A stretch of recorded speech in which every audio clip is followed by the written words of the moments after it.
Baik, terima kasih atas kesempatannya. Nama saya Astu Rahmala Putri, NIM 2018-2103666. Di sini saya akan mempresentasikan tentang pengaruh materialisme, pengetahuan keuangan, dan orientasi masa depan terhadap tekanan manajemen keuangan.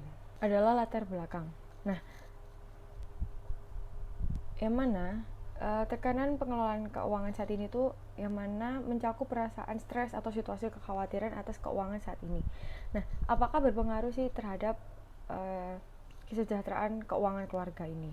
Nah, tekanan keuangan secara umum ini didefinisikan sebagai peristiwa kehidupan yang berdampak pada unit keluarga yang menghasilkan perubahan dalam sistem sosial keluarga seperti dari McCabe and Peterson 1983. Nah, maka dari itu tidak bisa memastikan risiko tersebut akan menimpa apabila kita tidak bisa memprediksikan kapan terjadi risiko tersebut gitu. Yang melatar belakang itu seperti itu. Terus terlalu banyak pengeluaran untuk membeli barang yang tidak berguna. Itu seperti tekanan keuangan biasanya dianggap mempengaruhi kepuasan atas finansial tersebut. Nah, lalu materialisme seperti mementingkan kesenangan atas membeli barang dan membuat perasaan seseorang. Membeli barang tuh bukan tentang tentang keinginan, bukan tentang kebutuhan, melainkan tentang hanya ingin kesenangan semata membeli barang tersebut. Nah, digembangnya pada era global seperti ini, banyaknya keinginan yang serta mudahnya barang yang mudah didapat itu banyak hal yang mempengaruhi gitu kan. Semakin mudah barang itu didapat, semakin banyak kemauan yang atau kesenangan yang digapai dengan sangat mudah. Namun berdampak pada kayak tekanan finansial itu tersebut. Lalu pengetahuan keuangan. Nah, pengetahuan keuangan ini merupakan satu pemahaman konsep keuangan dasar mulai dari peminjaman, investasi, proteksi keuangan. Pengetahuan keuangan itu tidak hanya membuat kayak pengelolaan keuangan keluarga gitu. Nah, pengelolaan keuangan keluarga ini itu harus diatur dengan sebijak mungkin, melainkan juga dapat memberi manfaat pada ekonomi untuk kesejahteraan keluarga dari berbagai permasalahan keuangan lainnya. Oke, selanjutnya adalah rumusan masalah. Nah, rumusan masalah ini berdasarkan latar belakang di atas. Maka rumusan masalahnya itu seperti, apakah materialisme ini berpengaruh terhadap tekanan manajemen keuangan? Yang kedua, apakah pengetahuan keuangan itu berpengaruh terhadap tekanan manajemen keuangan? Dan yang ketiga, apakah orientasi masa depan berpengaruh terhadap tekanan manajemen keuangan? Selanjutnya ada tujuan penelitian. Nah, tujuan penelitian ini untuk menganalisis sesignifikan berpengaruh seperti apa sih, menganalisis seperti pengaruh materialisme terhadap manajemen keuangan, menganalisis pengaruh pengetahuan keuangan terhadap tekanan manajemen keuangan. Lalu yang ketiga, menganalisis signifikan pengaruh orientasi masa depan terhadap tekanan manajemen keuangan tersebut. Nah, ada beberapa manfaat.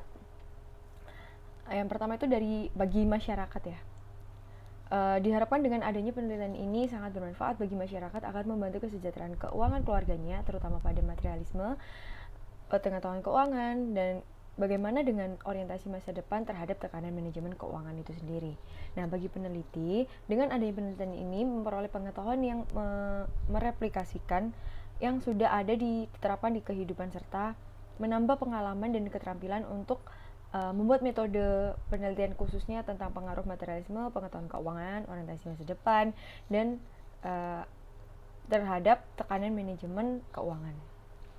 Bagi universitas sendiri, dengan adanya penelitian ini diharapkan supaya bisa menjadi rujukan dan referensi bagi mahasiswa dan mahasiswi Perbana Surabaya.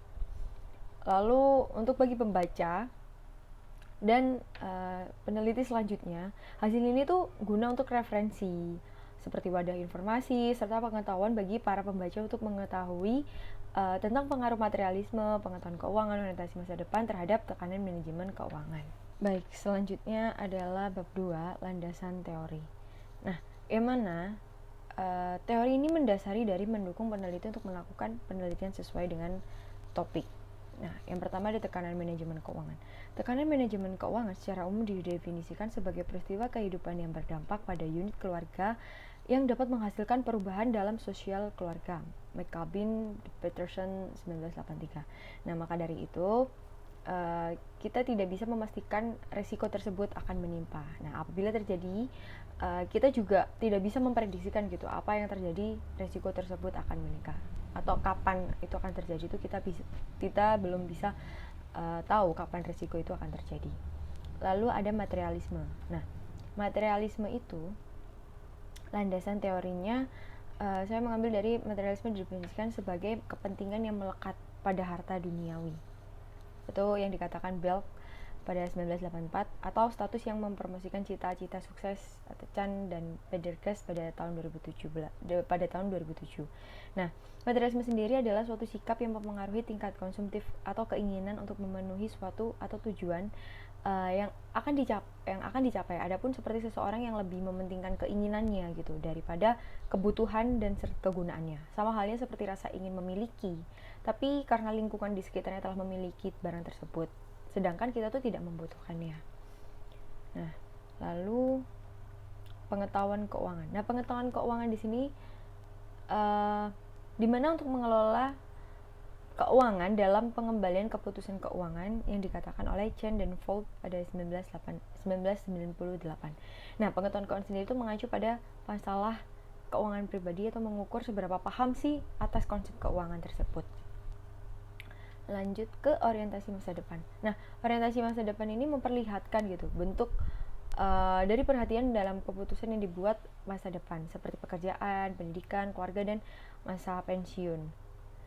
Nah, yang dikatakan oleh Zimbardo dan Boyd pada 1999, itu tuh sejumlah penelitian menunjukkan bahwa orientasi masa depan ini merupakan karakteristik yang kepribadian yang stabil gitu, serta dapat memiliki pengaruh yang signifikan terhadap perilaku.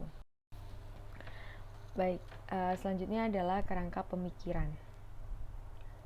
Nah, kerangka pemikiran ini bisa dilihat dari gambar di atas.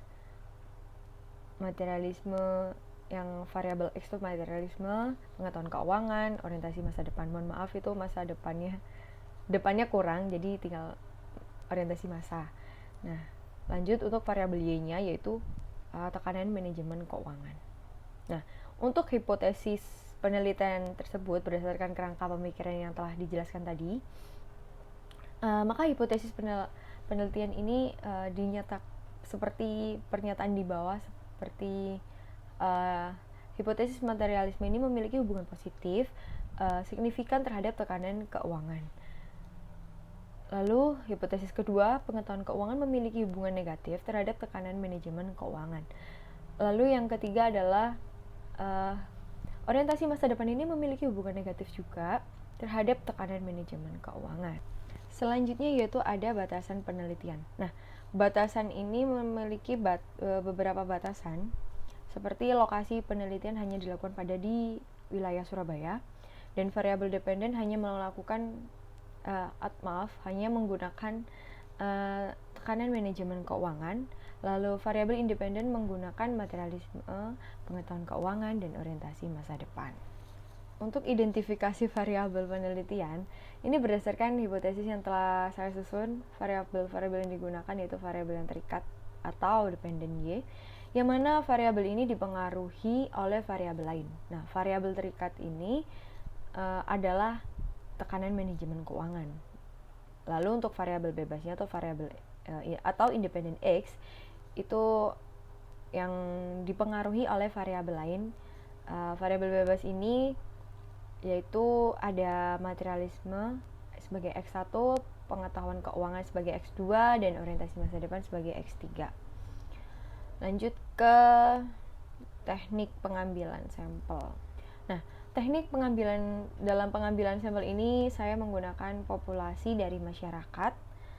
Nah, sampel yang digunakan adalah sebagai yang sudah berkeluarga dan berpenghasilan. Nah, masyarakat yang telah berkeluarga ini berlokasi di Surabaya, berada di kota dengan pendapatan minimal 4 juta.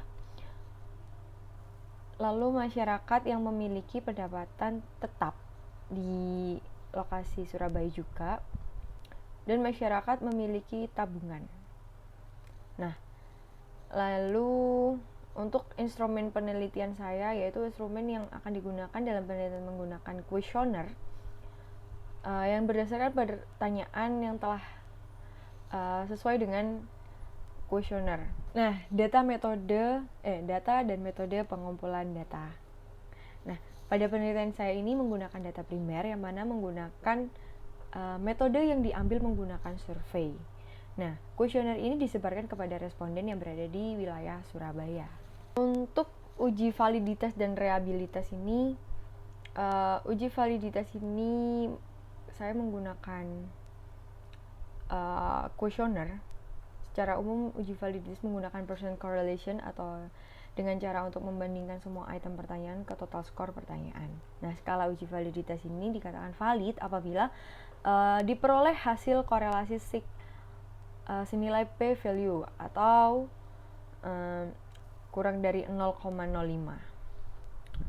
Lalu untuk uji reliabilitas ini saya menggunakan reliable atau tidak dengan melihat dari curve branch alpha dengan ketentuan sebesar lebih dari 0,06.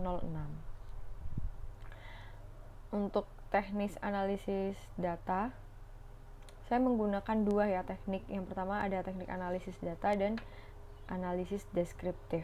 Nah, analisis deskriptif ini bentuk analisis yang digunakan untuk menguji penelitian berdasarkan sampel.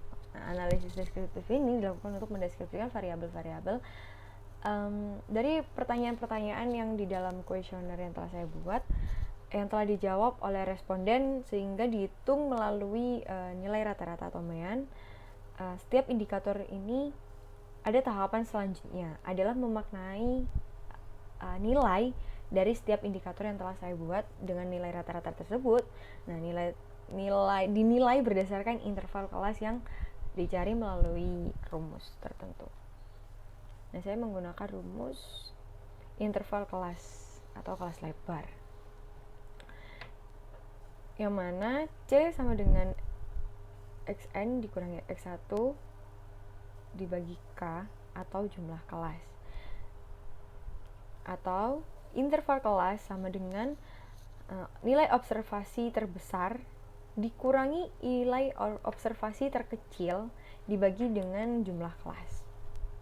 Itu perhitungan yang saya gunakan.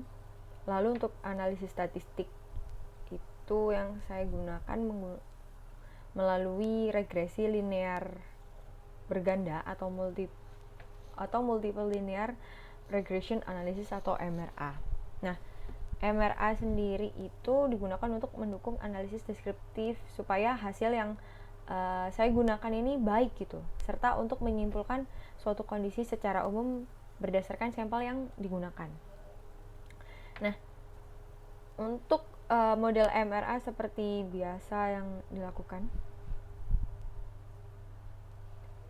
Lalu MRA yang digunakan itu seperti melakukan uji simultan atau uji F. Nah, pengujian pada uji F ini yang mana variabel X ini terdapat dalam model MRA secara signifikan mempengaruhi variabel Y gitu. Untuk hipotesis nolnya, yang mana variabel X1, X2, dan X3 itu secara simultan tidak berpengaruh signifikan terhadap tekanan manajemen keuangan. Nah, lalu selanjutnya untuk hipotesis selanjutnya adalah minimal dari variabel X ini tidak sama dengan 0 atau masa depan ini, contohnya seperti seperti orientasi masa depan ini secara berpengaruh signifikan terhadap tekanan manajemen keuangan apabila si nilai dari variabel X ini tidak sama dengan 0, maka secara signifikan dia tuh berpengaruh. Nah, untuk menetapkan tarafnya alfa, maka saya gunakan 0,05 sebesar 0,05. Nah, kriteria pengujian yang dilakukan itu seperti H0 yang diterima itu F, yang mana F hitung itu lebih besar. H0 yang diterima itu seperti F hitung itu lebih kecil daripada F tabel, atau signifikan itu lebih besar daripada 0,05. Nah, lalu untuk H0 yang ditolak, yaitu F hitungnya itu jauh lebih besar dibanding F tabel, atau signifikan itu lebih besar dibanding 0,05. Itu untuk yang ditolak. Lanjut untuk menguji, saya juga menggunakan analisis determinan. Mohon maaf, saya menggunakan uji analisis determinasi. Nah, yang mana jika nilai koefisien determinasi mendekati angka 0, berarti kemampuan model dalam menerangkan variabel terikat ini sangat bebas. Sangat terbatas. Dan sebaliknya, apabila koefisien determinasi mendekati 1, maka kemampuan variabel bebas ini akan menimbulkan keberadaan variabel terikat yang mana semakin kuat gitu. Bukan hanya menggunakan analisis determinasi saja, saya juga menggunakan uji parsial atau uji T. Nah, uji parsial dalam uji T ini untuk menguji apakah secara parsial sih variabel X saya terhadap variabel Y. Seperti menentukan formulasi hipotesis statistik, yang mana variabel X 1, 2, 3 itu lebih besar daripada 0. Lebih kecil daripada 0. Maka itu tidak berpengaruh signifikan terhadap tekanan manajemen keuangan. Nah, apabila nih si variabel X-nya, atau minimal salah satu variabel X-nya ini sama dengan 0, itu masih bisa dikatakan secara parsial itu berpengaruh signifikan terhadap tekanan manajemen keuangan. Nah, lalu untuk H0 diterima apabila T tabelnya itu lebih kecil daripada T hitung.